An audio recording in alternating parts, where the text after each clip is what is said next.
Mr. Wallace, who's presently serving 10 years for manslaughter in an English jail, was known to have links with British intelligence. Wallace claimed he was an intelligence officer. Wallace alleges he became involved in a black propaganda campaign by the security services. There was no evidence to support the claims of Mr. Colin Wallace. Until anybody can produce proper evidence, there is no need to have an inquiry. Colin Wallace had fractured Mr. Lewis's skull with a karate-style blow after he was accused of having an affair with Mr. Lewis's wife. He hid his friend's body in the boot of his car and later dumped it in the River Arun. He says he was the victim of an MI5 dirty tricks campaign.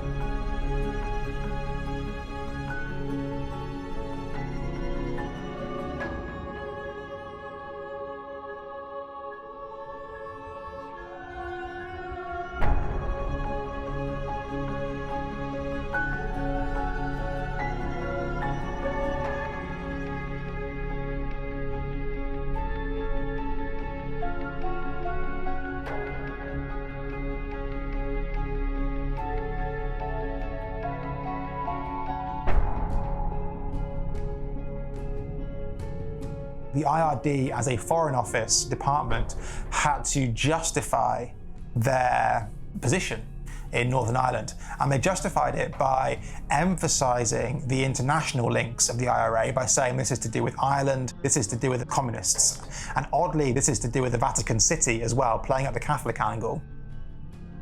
The IRD tended to work through newspapers. They would draft articles in London and then distribute them through friendly journalists who slip into foreign newspapers. They worked with publishing houses where they would write some book about communism, and then it would be distributed or published through a private commercial company. Hugh Mooney of the IRD was sent as an advisor to information policy.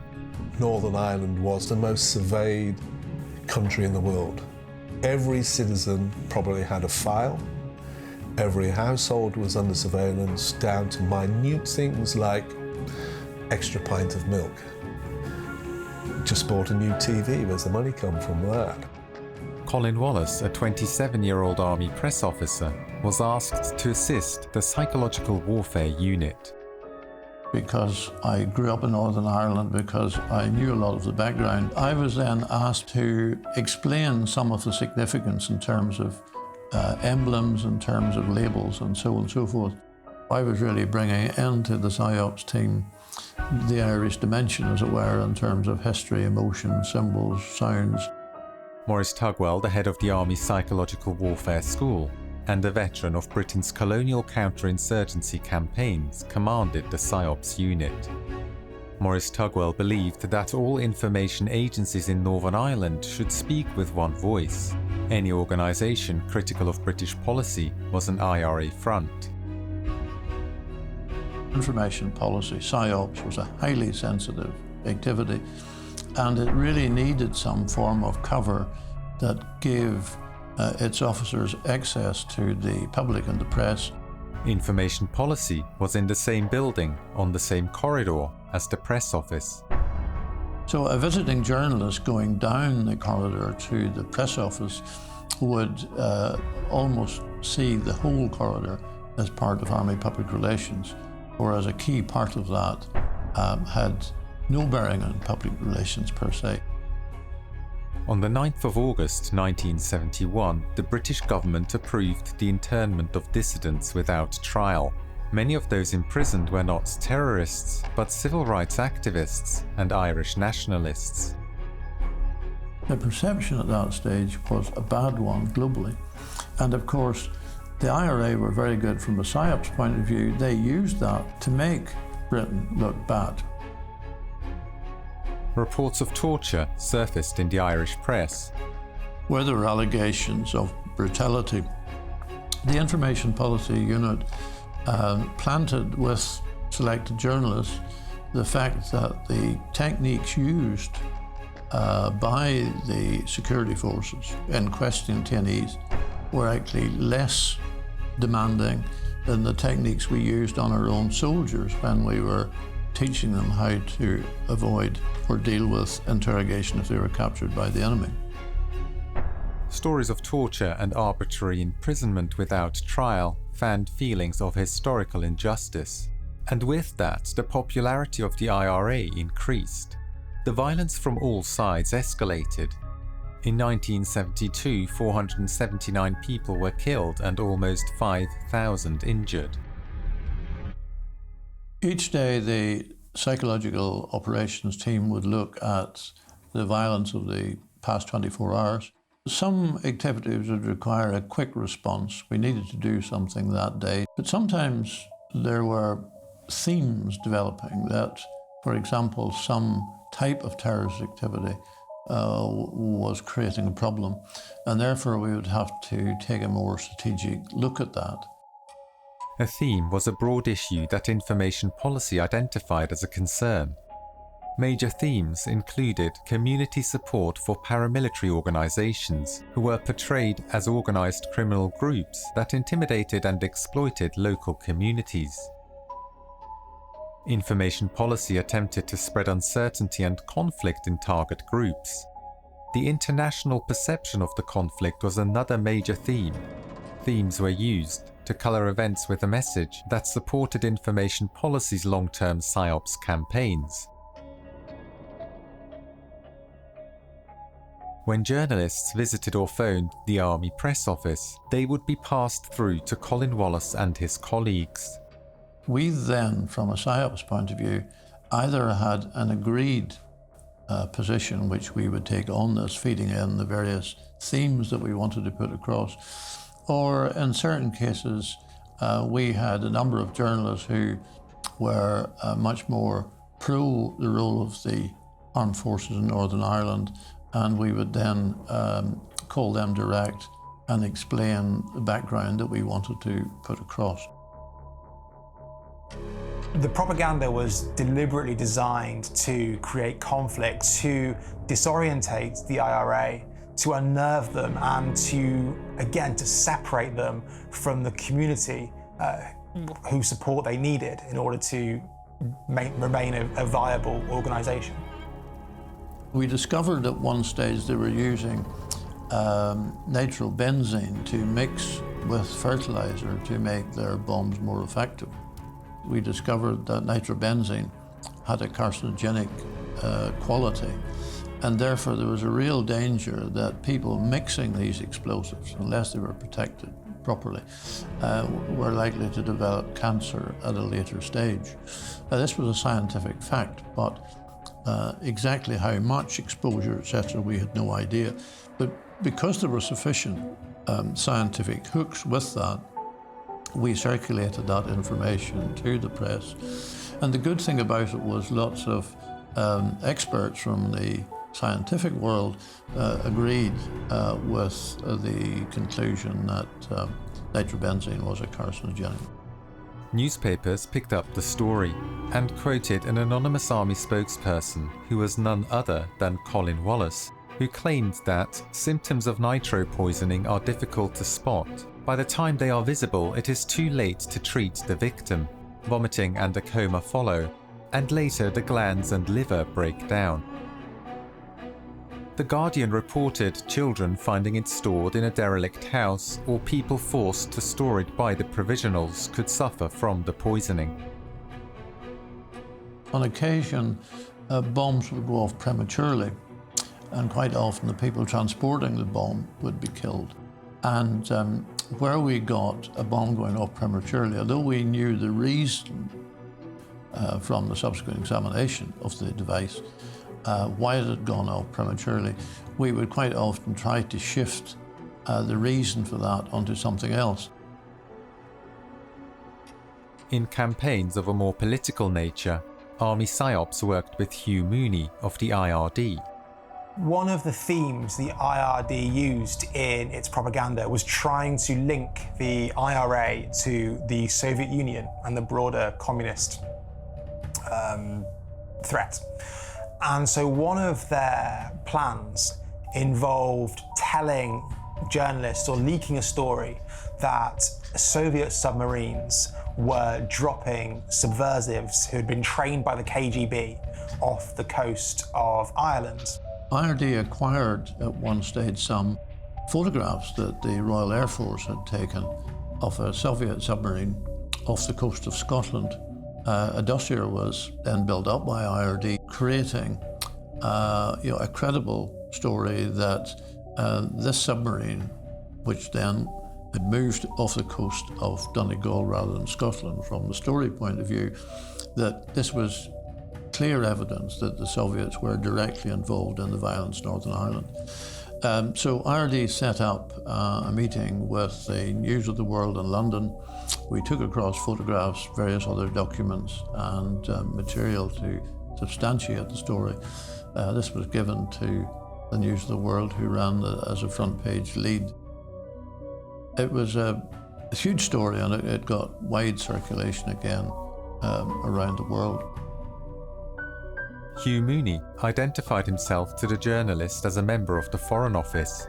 The Foreign Office was a cover for the activities of IRD, and therefore he was listed as a senior member of the Foreign Office, and that's how they knew that he was a genuine official. We would try to manipulate the terrorist organisation simply by information, just to delay and get them to lose faith in what they were doing. But at the other end of the scale, there may be a technical intervention where, again, one would try to get, for example, a weapon to misfire or to explode or something of that nature. On one occasion, the IRA was struggling with using heavier weapons such as bazookas, and it turned out that they were using them with the safety cap still on. The IRD decided to conceal this explanation and instead issue a dummy army order suggesting that the shells be tested electronically. The IRD hoped that this would result in explosions going off in the hands of IRA members. In Northern Ireland, a clandestine unit, the Military Reaction Force, dressed up as civilians and injured and killed numerous Catholics in drive-by shootings. Information policy would point out to journalists that the weapons used were those that the paramilitary groups carried. As a result, the press attributed the attacks to the paramilitary groups. In one incident, the police discovered that an undercover army unit had injured a group of people at a bus stop in a drive-by shooting on the Glen Road in Belfast. The police wanted to press charges. PSYOPs dissuaded the police by threatening to reveal that the ammunition used had been given to the army by the police. Information policy established close relationships with journalists and their publications. The whole thing is about knowing the target audience, but also knowing the journalist as well. Sometimes, the relationship was very good, and it was almost at a humorous level. And journalists might ring me up and say, "Look, I'm quoting you as saying this," and I would say, "But I didn't say that." And they say, "I know, but we knew you would say that." And it was at that level, unless that quote was really way off mark, I would be quite happy with that. 99% of the work I was doing was unattributable. And then you also have off-the-record information which, a journalist would know but couldn't actually report on.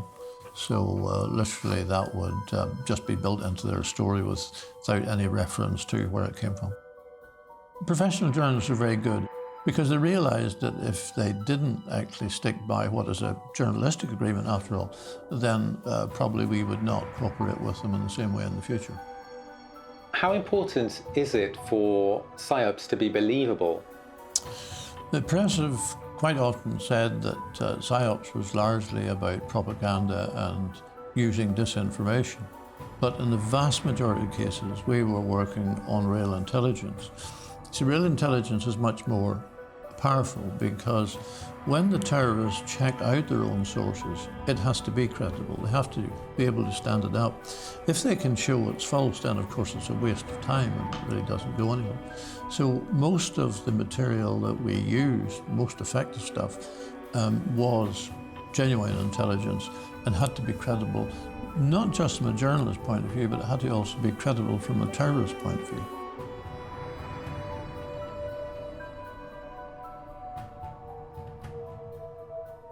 On the 5th of August 1973, an article in the Belfast Sunday News reported that sheep had been sacrificed in a black magic ritual on Copeland Island Beach, northeast of Belfast.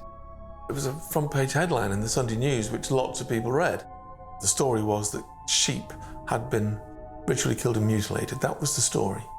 And that it was Satanists who had done this. As a would-be anthropologist, an undergraduate at the time, it tweaked my interests, and I began to pay attention as other news stories appeared in other local papers.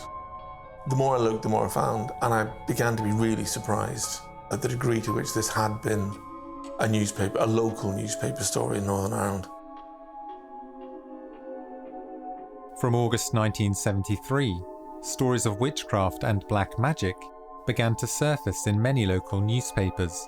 The first thing that I had to do was try and understand what witchcraft would look like, and we had no idea.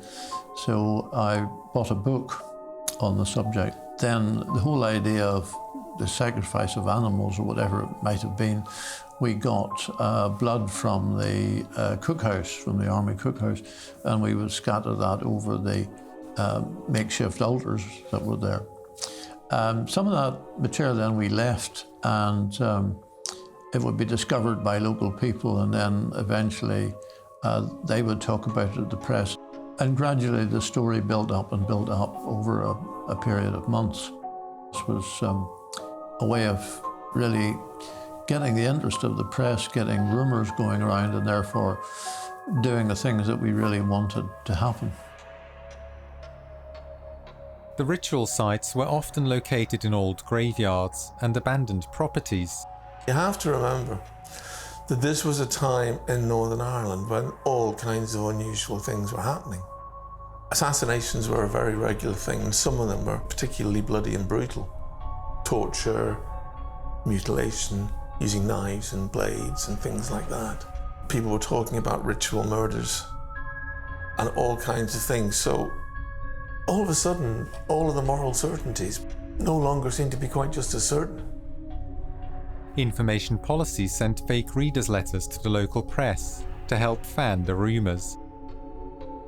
Quite often, on different subjects, we would write to local newspapers, drawing attention to something or criticising something, and then the newspaper would publish that. And it would usually be about a local issue, and it was very much done at local level. But then we would pick up the publication of those letters, and we would then circulate those letters more to the national press to reflect what would be portrayed as local views.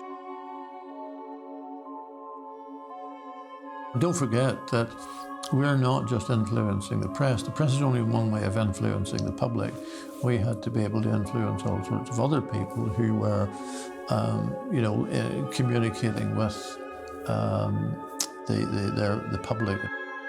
And the churches then, in the 70s, had much more influence, of course, than they have today. And therefore, this involvement of witchcraft was quite important. The key thing we wanted the clergy to do, I think, was just to try and go back to reject all types of violence and questionable behaviour, and whether that was drugs or witchcraft or terrorism. It was to say that these activities really have no place in the society that we were trying to create. And because at that stage people's world was dominated by the fear of terrorism, we were directly linking a lot of these things together. It was important to look at evil, bad and terrorism all within one package. They were particularly interested in getting at the Protestant population and getting them to believe in this stuff. They were trying to scare the bejesus out of the local population and to attach that fright to the terrible things that were going on, ergo the paramilitaries. That, I think, what the core job of what they were doing was. They were trying to discredit the paramilitaries. They were trying to associate them with bad things, drug dealing, dodgy financial dealings, etc., etc. We were just saying, look, the fact that the community has now sort of dissolved into this violence, which is becoming more and more sadistic in terms of sectarian assassinations, you know, where do you draw a halt as a community? I think it helped to bring home to people that there was something going on in their community that really was not good for them as a whole. That is a strange way of thinking, because, you know, you are part of the army and the idea is that you are fighting a war. But you are saying the witchcraft campaign was about bringing a sense of morality back to the community. You wouldn't really have thought that the army would think about that. Probably not, but I think, you see, it is a war, but it's not a conventional war. Terrorism is fundamentally a propaganda war that is backed up by armed conflict. So it was just, I think, going back to say to people, you know, you have grown up, as I did in Northern Ireland, with a very strong belief in the community and in our own church, whatever that religion was. And surely we have drifted a long way from that as a result of the violence of the last 5-6 years.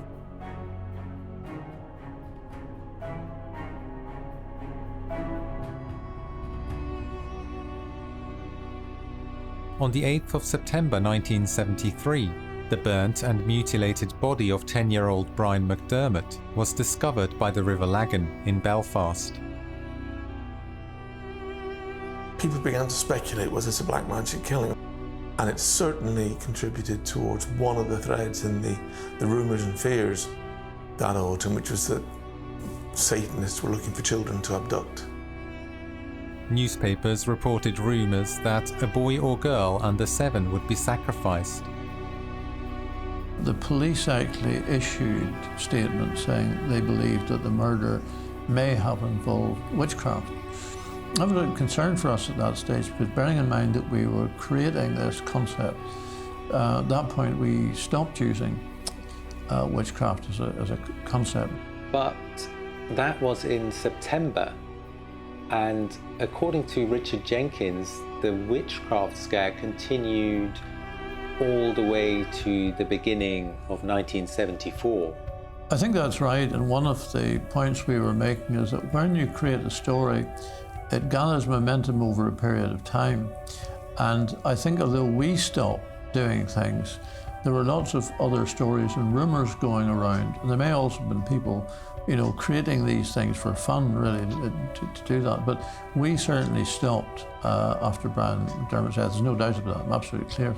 But it may well be that the aftermath of that was still going on for a period of some time, even to the beginning of the following year.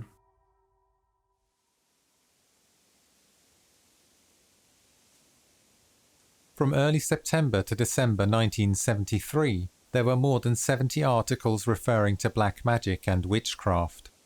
By the beginning of the following year, the topic had almost completely vanished from the press. When the British Prime Minister Harold Wilson visited Northern Ireland, he was briefed by Colin Wallace. Would the Prime Minister have been aware that you were in fact in military intelligence? Oh, I don't believe they would have been. I'm sure he saw me simply as an army press officer. Did you yourself have a brief for when you interacted with him? Yes, what happened was that there were certain key things that we felt the Prime Minister should know. So the idea is that you don't want him to be wrong-footed by not being able to answer the basic questions about security in Northern Ireland. Influencing the press, the clergy, and key decision-makers was one aspect of psychological warfare. Another was influencing persons of interest directly. Quite often we were trying to influence people where we had no direct access to them. And so when you're trying to move somebody or change somebody's thinking, sometimes you had to target them through one or more sort of relays of other people. So it's never straight communication. A lot of information we were disseminating wasn't through the media, it was also through people. And therefore they had to be cut out so that the person handling it quite often didn't realise who the originator was, and that made it all the more credible when that person who was known to the target was passing this information on to them. Information policy created profiles of persons of interest and people in their social networks. The key thing was that when you knew a lot about a person and the people they worked with, like any other part of society, there were people who didn't like each other, there were people who were jealous of each other. Because we had the relevant intelligence, if we could plant it in the right way, you could, for example, if one person was suspicious of another for some reason, you could increase that suspicion by feeding information in that would tend to reinforce their own views of that individual. So it was that type of activity. Could you explain more about the kind of techniques you used to create psychological conflict? I have to be careful with that, because what I don't want to do is actually share techniques that are still having impact. And so there's a grey area there, but it's basically along the lines that we're saying, first of all, is to identify relationships, look at how toxic those relationships or not may be, and then try to maneuver them by planting information in to have that effect. You build up quite a comprehensive profile of that person and their associates. Now, it may be that some of those associates are totally innocent of any involvement in terrorism whatsoever. They just happen to be good friends from school days and so on and so forth. It's really creating a picture of that person so you almost know what their response will be to something that you do. This is a very different use of psychology.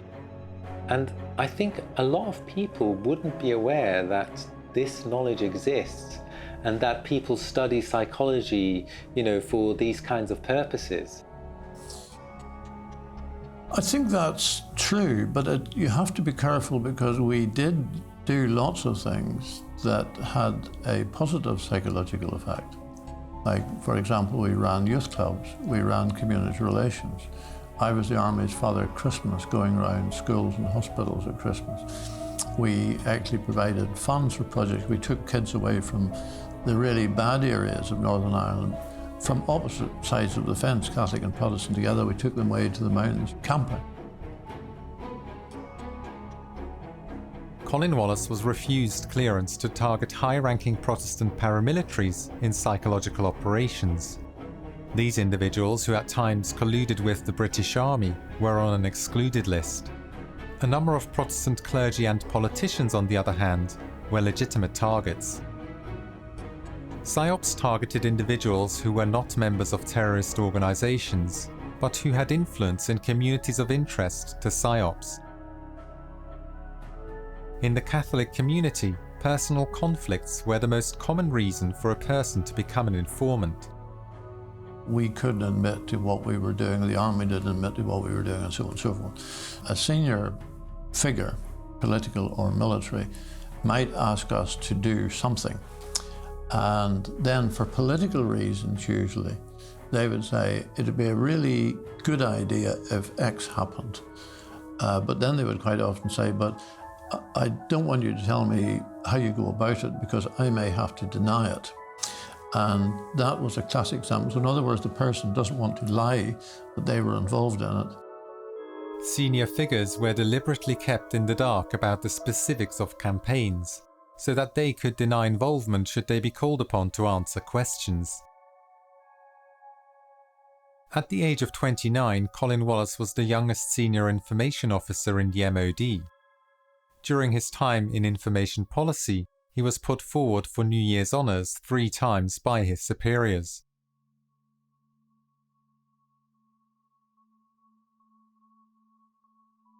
In 1973, the IRD was withdrawn from Northern Ireland.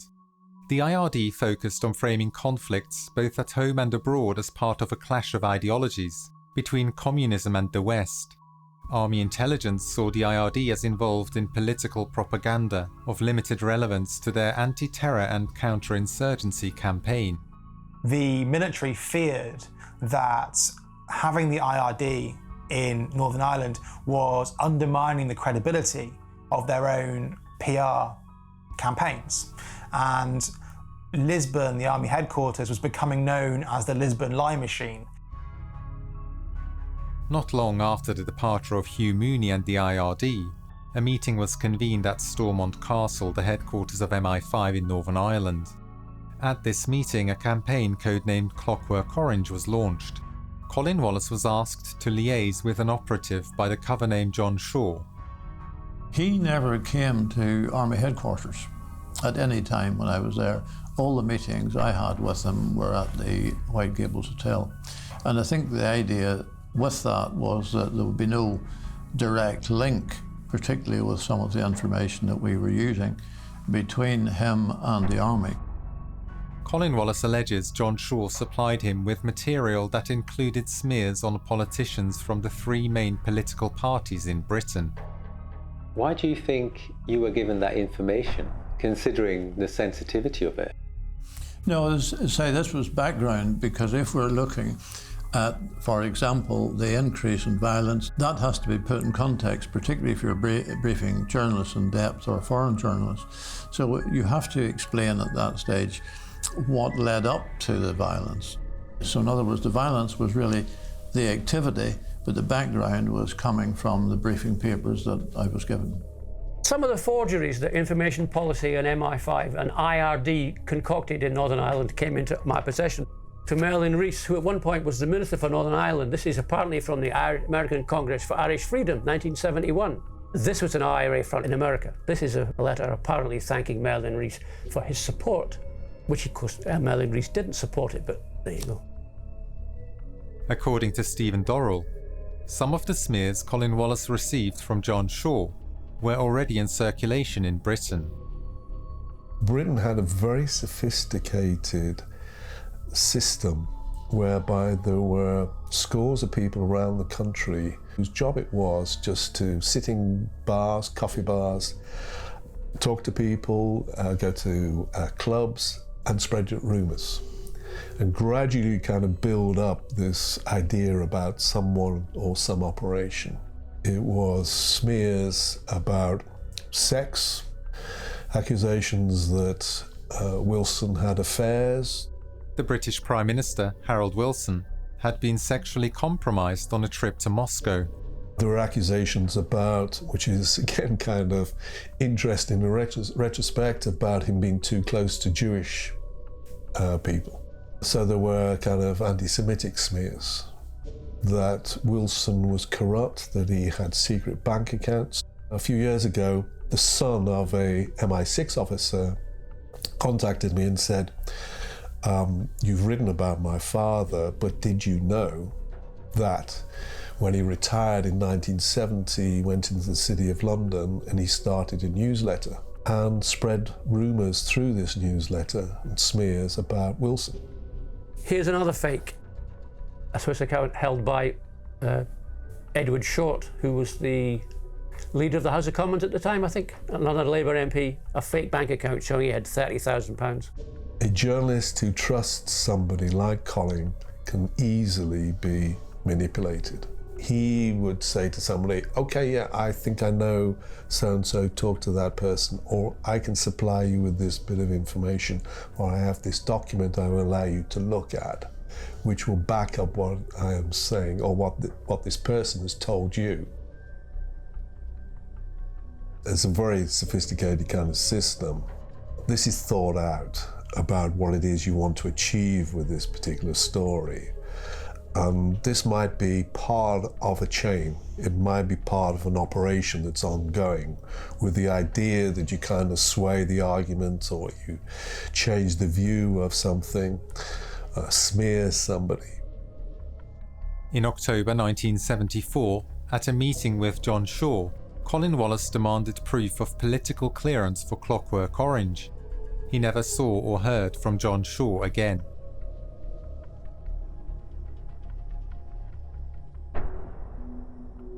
Colin Wallace turned his attention to undermining the Republican support network in the US and Ireland. He created a dossier that linked fundraisers and businessmen supportive of Republicans to weapons smuggling. Colin Wallace traced the serial numbers of weapons captured in Belfast to arms dealers in the US. He identified a leading fundraiser and major benefactors. The story was intended as an exclusive for a major publication. The Irish Joint Section of MI5 and MI6 reported in a telegram that the managing editor of the Daily Telegraph was prepared to give the article wide coverage. Colin Wallace was asked to supply additional photographs. Information Policy ran a photography department that gathered images for intelligence purposes.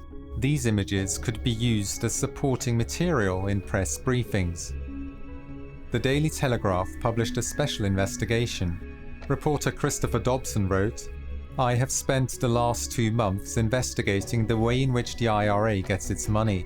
I have travelled to the United States and Ireland in tracking back the serial numbers of arms captured in Belfast, and I have looked into the lives of the paymasters of terror."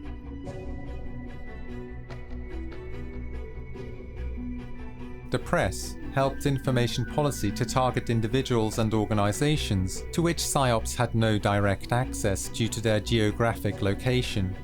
The article provided no evidence of the funding or smuggling of arms. However, the reader was left with the distinct impression that the individuals and organisation highlighted were responsible.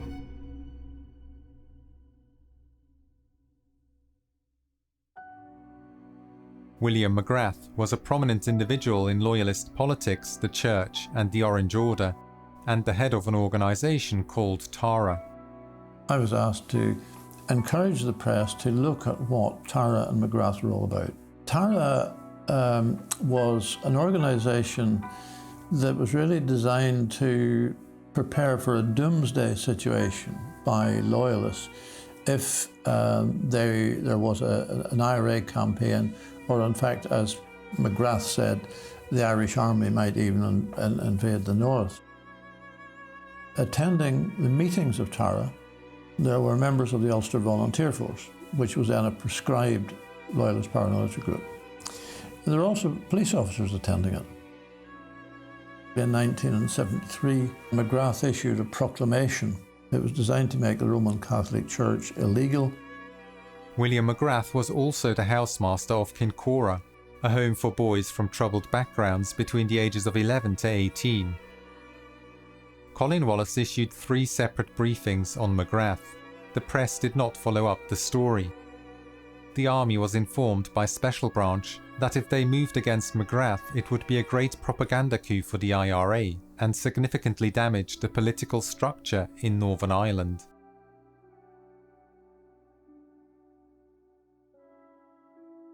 In December 1974, Colin Wallace was summoned to the Ministry of Defence in London.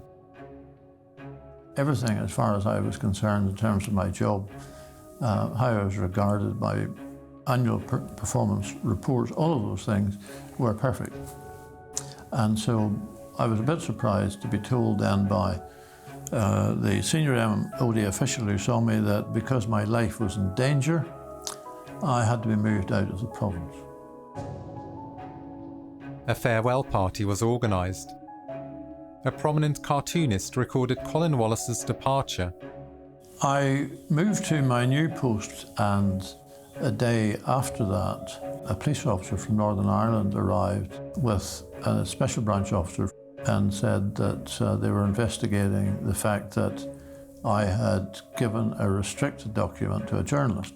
For the past 6 years, I'd been supplying, as part of my job description, highly sensitive information to journalists from different countries around the world. Unbeknown to Colin Wallace, MI5 had made an assessment that he was disgruntled and a security risk. The disciplinary hearing that followed concluded that Colin Wallace should be dismissed, but that he could keep his pension if he resigned voluntarily. Peter Broderick, a colleague of Colin Wallace's in Army Public Relations, tried to support him, and was informed that Colin Wallace was a member of a terrorist organisation. Peter Broderick was then transferred out of the Ministry of Defence.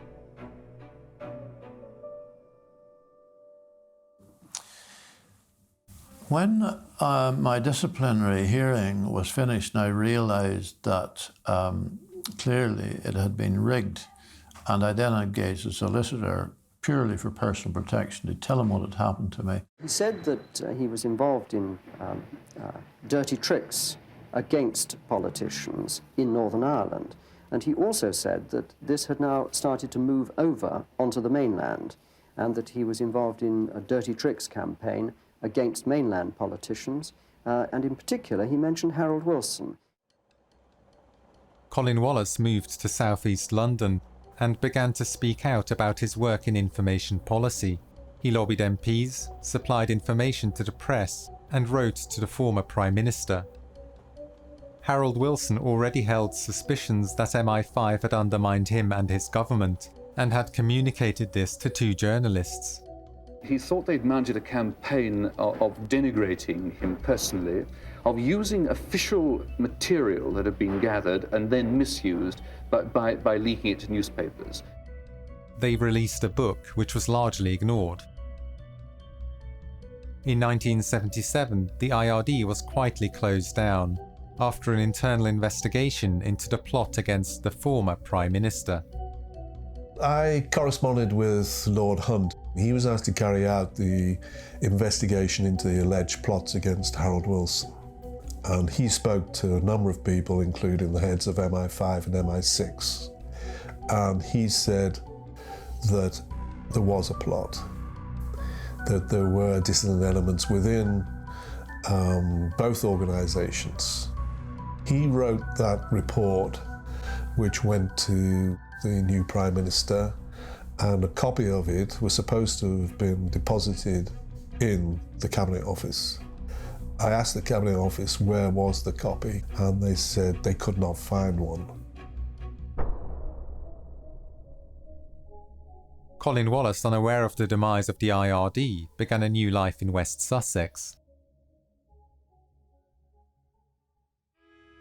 In January 1980, the Irish Independent published an article on the abuse of boys at the Belfast boys' home Kincora. The housefathers William McGrath, Joseph Mains and Raymond Semple had been sexually abusing the boys in their care. Politicians in Northern Ireland demanded a full inquiry.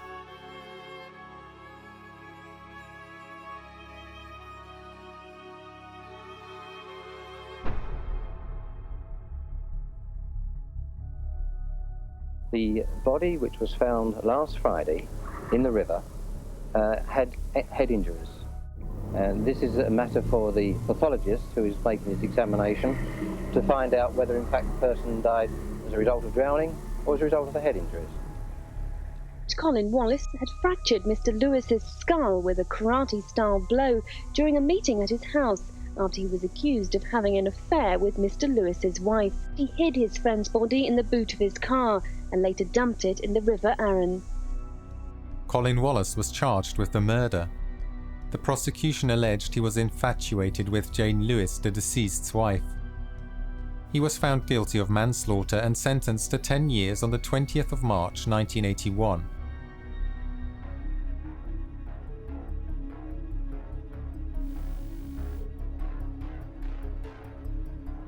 "65-year-old housefather William McGrath, seen here in the foreground. He ran 2 Bible study centres in Belfast in the 50s and 60s.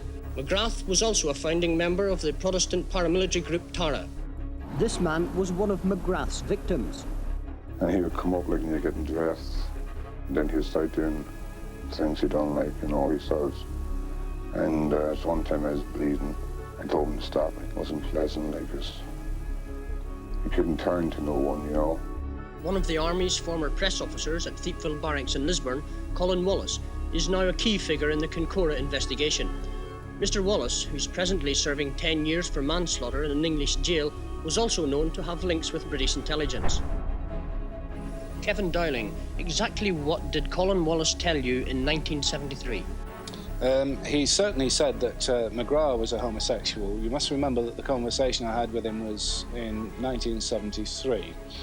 I don't remember the conversation entirely clearly. It has been suggested to me that McGrath was in fact some kind of an army informer, and that the police felt obliged to protect him in order to bring to book greater criminals than he. Exactly what part did British intelligence play, and were they aware that William McGrath was employed at Kincora? British Army files relating to the Kincora Boys' Home disappeared from Army headquarters. It was rumoured that William McGrath was an MI5 informant. McGrath, Mains and Semple, who ran the Kincora Boys' Home, were sentenced in December 1981. All were released in under 2 years. Meanwhile, Colin Wallace was still only at the beginning of his 10-year sentence. When I first got to know him, he was in prison. And it was bizarre. He was actually protected in prison. There were other prisoners believed him. And he actually had kind of bodyguards, because they thought, probably correctly, that he might be killed, assassinated in prison. Clive Ponting was head of the legal department at the Ministry of Defence in 1983, and remembers a meeting with MI5 where Colin Wallace was discussed. There was never any suspicion that Wallace was making these stories up and it was all totally unfounded and very easy to rubbish. It was very much a matter that, okay, that the story was being contained at the moment because he was in jail, but that in a few years' time he'd be back out again and could be expected to start making the allegations again. One evening in prison, Colin Wallace read an article about Fred Holroyd, a former military intelligence officer in Northern Ireland, whose experience bore some resemblance to his own. Colin wrote a letter to Fred asking for help. When I got to the prison, I realised this was the same man that I'd met in the secret corridor who had an office in Army headquarters. The MOD repeatedly were refuting that he was anything more than a civilian clerk with a Walter Mitty complex. And yet here he is with an office in this secret corridor with the political officer, MI5, MI6. All of the people who were running the army were in that office. I went on the same day the murder was committed. At the same time, you know, you've got every man and his dog walking along that path. You've got fishermen overlooking it about 100 yards away on a bridge. You have all sorts of courting couples walking along and boats going up and down the river. The thing was, you know, Trafalgar Square on a Saturday. The story that the police had put out was a lie. I also discovered a witness who had seen the dead man after he'd allegedly been killed by Colin. The police persuaded her not to give evidence. He was sitting by the window with the gentleman he was with, a man in approximately his 50s with thinning grey hair combed back over the top of his head. And as far as I remember, I think he was in a grey suit. Whatever exchange came from Jonathan Lewis, it was sharp and then back to looking at it and fiddling with his glass on his knee. He looked far from happy. She was frightened of the police. She thought the police were dishonest. Fred Holroyd doorsteps the boatman who had found the body. And he didn't know who I was. They all get very frightened when I arrive and start asking him questions about things that they're worried about themselves. And he said, "Oh, I can tell you that the buggers wouldn't let me give the evidence I wanted to give, which was, you know, that I'd reversed back and my propeller had hit the guy in the face, and that's what caused the wound." And I said, "You're kidding?" You know, he said, "No." So I said, "Are you prepared to put that down in writing?" He said, "Well, if I have to, but the best thing would be to get me in a court and ask me questions, and then I have to answer in a courtroom, and the police can't do me any harm." When Colin was still in prison, he was, via his solicitor, he was sending out various documents that he'd written. I was unemployed, and in those days in Hull, in Mrs. Thatcher's Britain, in a place like Hull with unemployment at 10%, if you had something to do, and I did, the people on the dole would ignore you for years. So I carried on doing this journalism stuff. Lobster, an obscure magazine made on a photocopier with a circulation of 150, co-founded and co-edited by Ramsey and Dorril, may at the time have been the only publication in Britain to take Colin Wallace's allegations seriously. I wrote this, which was, 50 pages, an attempt to explain Colin's story. We printed quite a lot of these, about 1,000 copies, I think. And we went to London and had a press conference. So two hicks from the States turn up carrying this complicated, this big document and say, here's a big story. The media were not impressed at all. Virtually no response to it. In January 1987, Colin Wallace was released from prison. A journalist called Julian O'Halloran went to Lewis Prison, actually filmed Colin Wallace as he stepped out of the prison gate and interviewed him. And it was going to be broadcast on Newsnight. I was actually watching Newsnight when there was a great kerfuffle in the studio. Something had happened and bits of paper were being looked at and headphones were being checked. And what had happened was the Wallace segment had been yanked at the last minute by a man called Alan Prothero, who at that point was deputy director of the BBC. Prothero was a part-time army officer in the Territorial Army, and his speciality was media-military relations. I went down to visit him and Fred, and it was the middle of winter. We were sitting in Colin Wallace's unheated house. He'd come out of prison and he couldn't afford to heat it. And so we were all sitting in our coats in Colin's living room, and I remember saying something like, so your plan is that me and you two guys, with no money between us, are going to take on MI5 and the MOD? Yes, that's the plan, they said. Irish broadcaster RTE picked up the story. The record says that Colin Wallace killed Jonathan Lewis. Oh, yes, absolutely. Did you? No, I didn't. I had nothing at all to do with his death. I wasn't involved in any way. But I mean, if I'm not calm about it, if I panic about it, I create a fuss, I get excited about it, that's not going to change the verdict any quicker than if I stay calm and deal with it properly through the correct channels. Eventually, I was hired by Channel 4 News. Colin had these handwritten notes that he claimed he'd written down from about this MI5 disinformation project against mostly against Labour MPs. Robert Parker of Channel 4 News went to a forensic scientist called Dr. Julius Grant. What chances do you think there are that these notes are forgeries? Well, from what I've already said, the chances that they're forgeries seem to be rather remote. And thus these documents were in fact written probably when Wallace said they were written. While we were working together on bits and pieces about Wallace, another journalist in ITN, who was one of their crime correspondents, began feeding information he was getting from the MOD, the Ministry of Defence, denigrating Wallace. We were also getting similar stuff from Professor Paul Wilkinson, a terrorism expert, again denigrating Wallace and saying he's a fantasist and a liar. Investigative journalist Paul Foote wrote a book about Colin Wallace. Wallace began to appear in the British media more frequently, including on popular ITV weekly debate show Central Weekend Live. If you take the case of Mr. Wallace here, as everybody else who's ever convicted of any crime, poor Mr. Wallace was framed. I don't believe he was framed. The point that he made. Any responsible journalist in Northern Ireland in the early 70s knew what Colin Wallace was up to.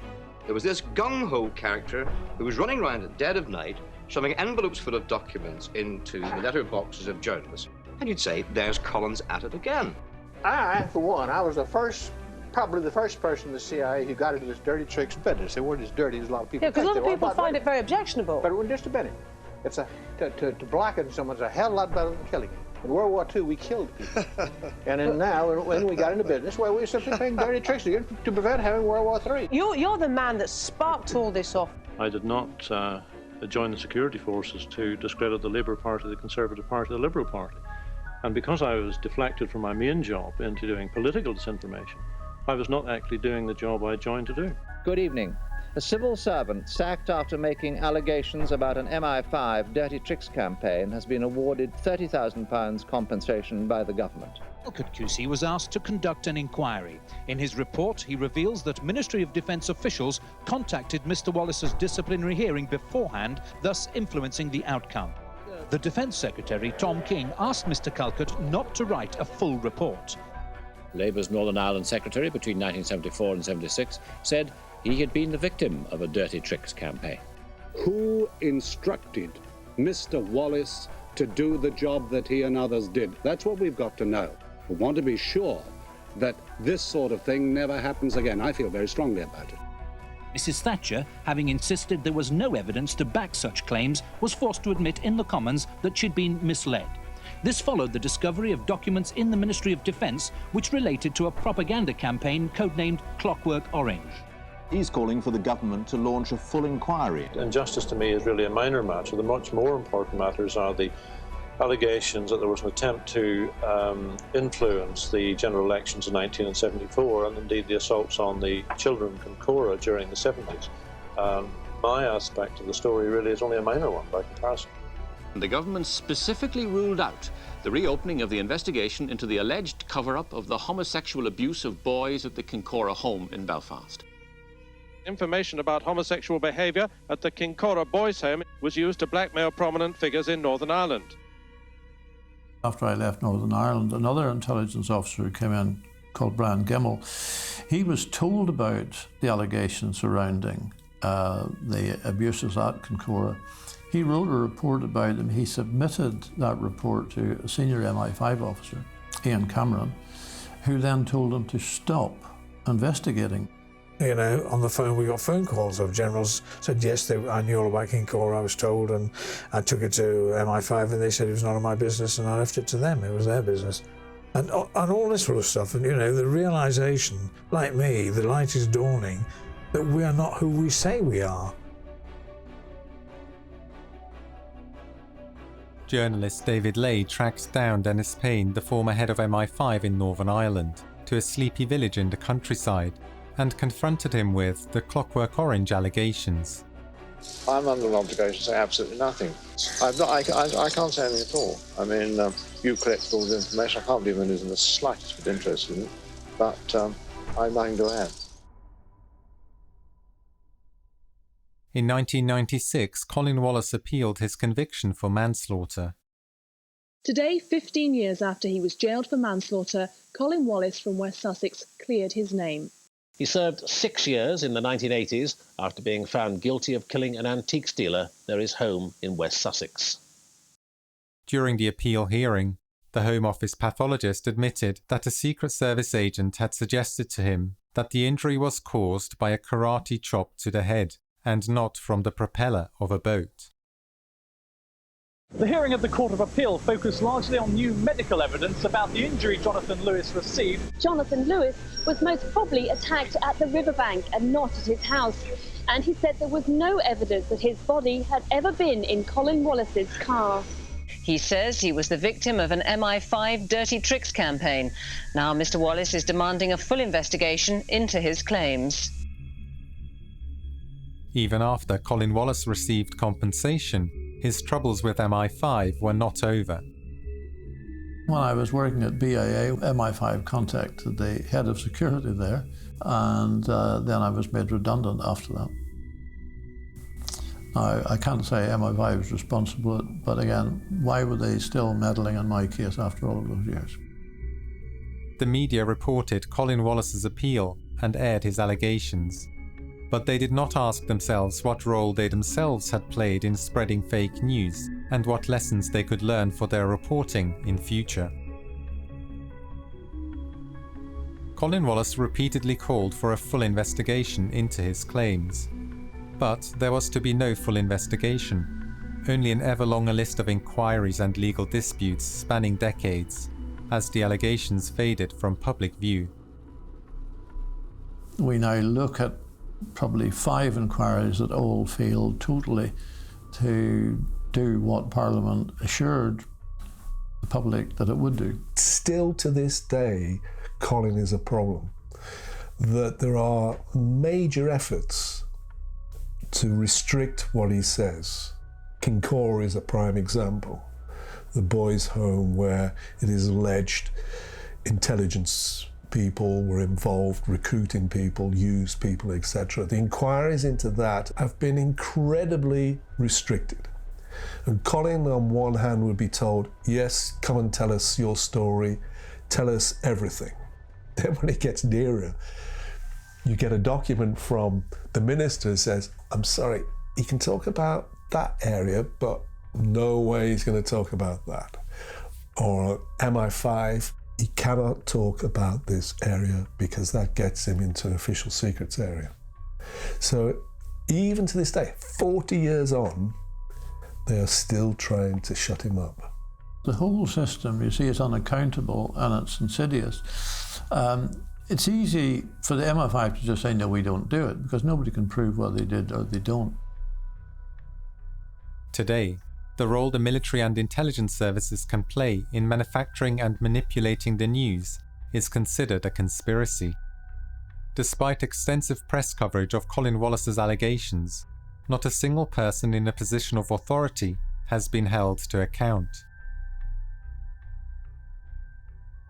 When Hugh Mooney of the IRD was asked under oath at a public inquiry about his PSYOPs work, he lied and claimed he was never involved in PSYOPs, despite overwhelming evidence to the contrary. Hugh Mooney walked away, no questions asked, and became a successful businessman. This is a very, very secretive society. It runs through everything. Secrecy is the British disease. It's not anything else, it's secrecy. If you believe in the democratic process, there has to be oversight. And at the moment, we don't have oversight. Because vetting is an important issue for politicians who are looking for ministerial appointments, and service people or police officers moving into the higher level, you must have access to classified information. If MI5 don't agree to you having that clearance, if they take that clearance away from you, then your career is doomed. So you never know about it. It's an invisible threat that's hanging over people all the time. And therefore the danger is that MI5 has almost an invisible degree of influence that really is way outside what it should be. And it's therefore virtually impossible to challenge MI5 on some of the decisions they make. Politicians are careerists, most of them. They want to go up the ladder, become ministers. And if you start criticising or investigating the army or the intelligence services, this will not do your career any good whatsoever. And this is also true for journalists, not a good career path. This is sticky stuff. People are saying, well, why are you fighting with the army and the MOD? Surely you're a part of that. I'm only fighting with the MOD because I was given no choice. Because the MOD didn't even talk to me. If I hadn't fought when I did, I would probably still have a conviction, and I still wouldn't have got the admissions out of the government that we've now got. People realise that the full truth hasn't come out. And although authorities think they may have been clever and been able to dodge around the issue, the public have a totally different view. People are pretty aware of when things are not actually truthful. And they know at the moment they haven't had the full truth about what has happened in Northern Ireland. So, could you share some of the areas of the Troubles that are still closed? I can't say precisely, because that would put me in jeopardy. And it would put Colin in deep jeopardy. But there are certain areas of the Troubles which haven't simply not been talked about at all. You know, there are things about there's a suicide in Northern Ireland of a military intelligence officer. One of the key events, it's an official secret. A suicide is an official secret. And so far, no one has written about it. And some of the events around that are appalling, in that he ran agents who were 14 and 15-year-old Catholic schoolgirls. This is how desperate the army at some stage became to get intelligence. And you kind of say, how do you run a 14-year-old Catholic schoolgirl?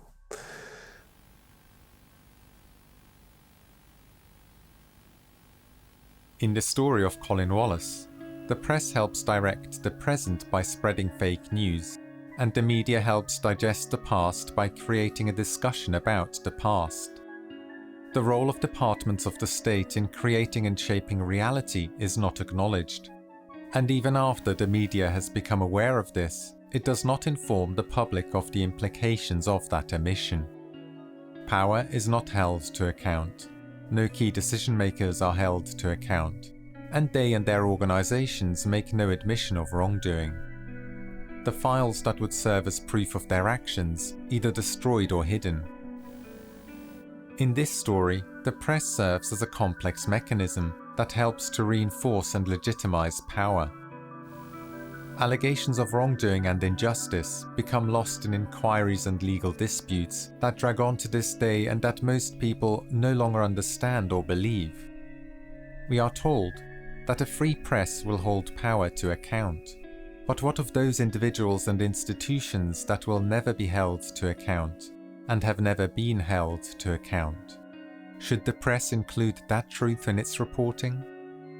Or are some truths destined to be nothing more than versions of fake news?